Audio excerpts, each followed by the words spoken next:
mini lesson we've gone through together. Now it's time for you to finish off your explanation text.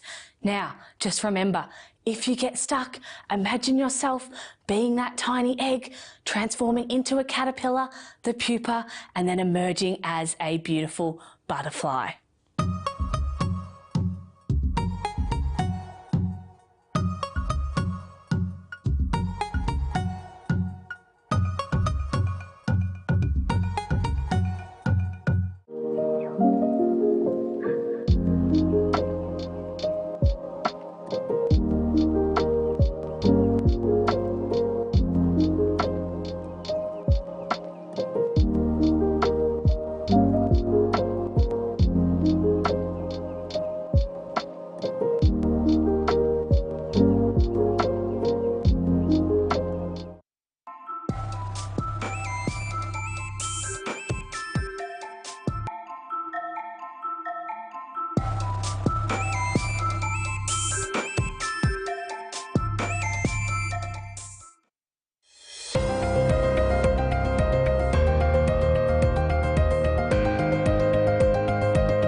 Hello and thanks for joining us for the Midday News.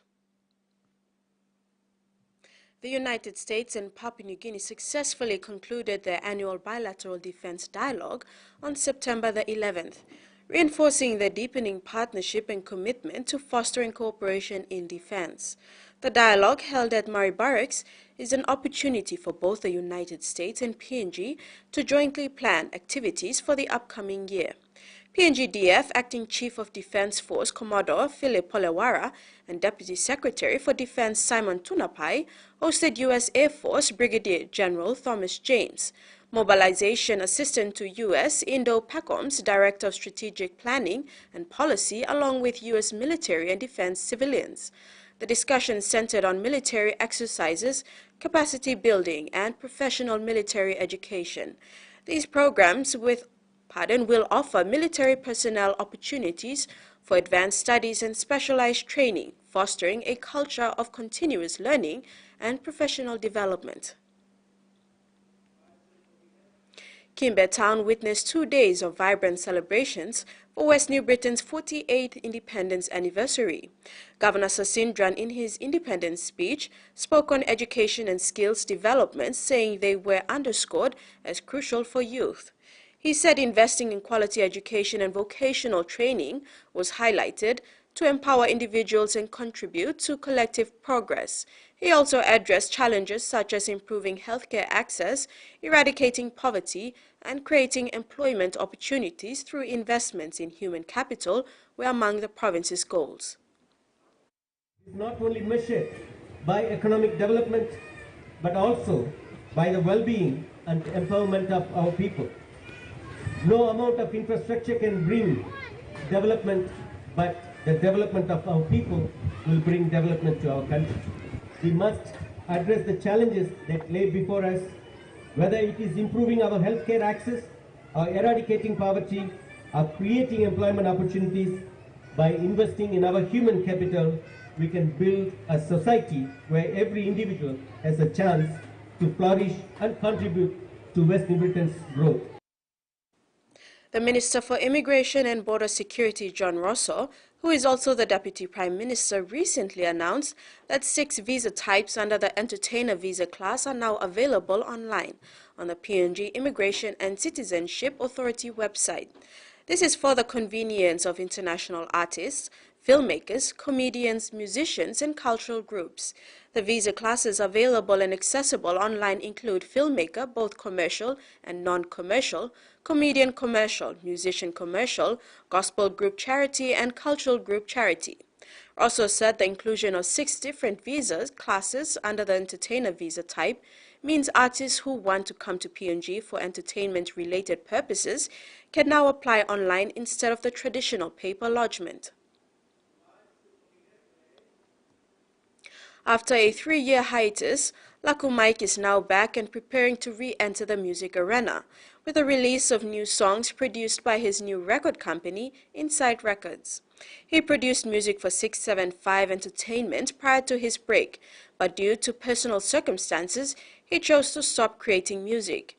In addition to his new record label, which was formed a month ago, he has also formed a new music crew called Inside Crew, alongside his good friends Cammy B and BMT. The band plans to release music with positive messages in the hopes that it will inspire listeners and fans. By the looks of it and how Miharim, the airwaves, people really need to work low messages, people put him out there.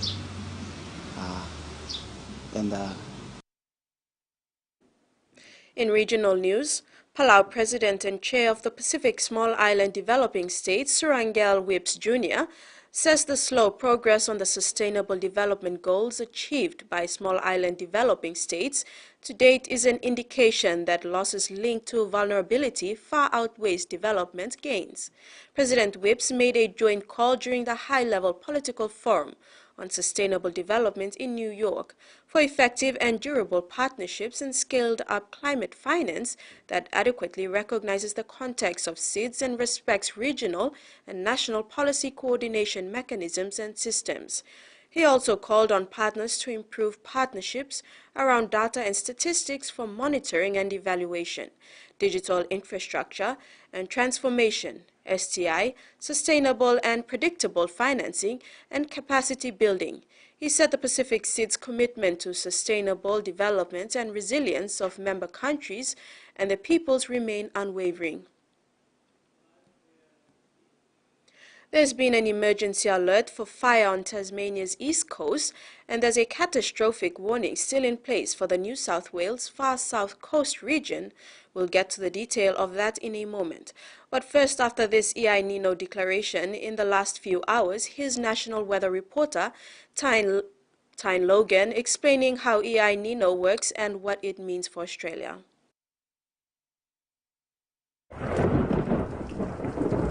It's been back-to-back years of floods. Now, Australia is staring down the barrel of the other extreme. After a long stretch of soaking wet weather under the La Nina climate pattern, we're now facing an El Nino, a hugely influential factor in the world's climate, which has just been declared for the first time in 8 years. In Australia, the natural phenomena brings hot, dry conditions, particularly in the eastern states. And it all comes down to a complex interaction between two systems, the ocean and the atmosphere. In a normal year, trade winds blow relentlessly from east to west, pushing warm seawater and moisture-rich winds toward the western side of the Pacific, in turn cooling the eastern Pacific. This provides a source of rainfall for Australia. But during an El Nino, that pool of warm water and the tropical rainfall it helps create is shifted away from Australia, with sea surface temperatures over the central and eastern Pacific becoming unusually warm. This also triggers a change in the atmosphere, weakening the trade winds, sometimes even reversing them, and locking the event in until autumn next year. The end result for Australia is less rain, as well as hotter temperatures, an increased frost risk, reduced number of tropical cyclones and later onset to the monsoon in northern Australia, and increased fire danger in southeast Australia. Australia is yet to feel the effects of the current El Nino, and no two events are the same, nor does it guarantee a dry outcome. But current models indicate this year's event could be one of extreme magnitude. Ocean temperatures in the heart of El Nino territory are rising, already past the threshold of 0.8 degrees, and are expected to rise even further by the end of the year, on par with some of the worst El Ninos in recorded history. While that would have significant global impacts, for Australia, a strong El Nino doesn't always bring dire consequences. It is still a way off before we know the full extent of what this event will bring, with the peak during spring and summer. Nevertheless, the message from authorities is to get ready for a dry few months ahead regardless, with the broader climate outlooks tipping August to October to be drier than normal for much of Australia. Marine ecologist Dr. Drew Harvell has articulated the urgent need to protect marine ecosystems particularly seagrass meadows, in a bid to strengthen climate resilience and secure valuable resources known as blue foods. In a seminar at the University of the South Pacific Marine Campus Monday, Dr. Havel highlighted the multifaceted benefits that seagrass meadows offer to coastal communities and the wider marine environment. Emphasizing the protective role of seagrass meadows during storms, Dr. Havel explained that having a seagrass meadow means that if there are big storms, there tends to be much less erosion and there's protection for shore-based houses and people.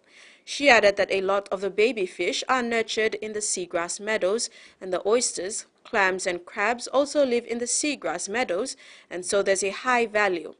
Dr. Havel also emphasized the seagrass meadow's capacity to mitigate pathogenic bacteria commonly found in sewage,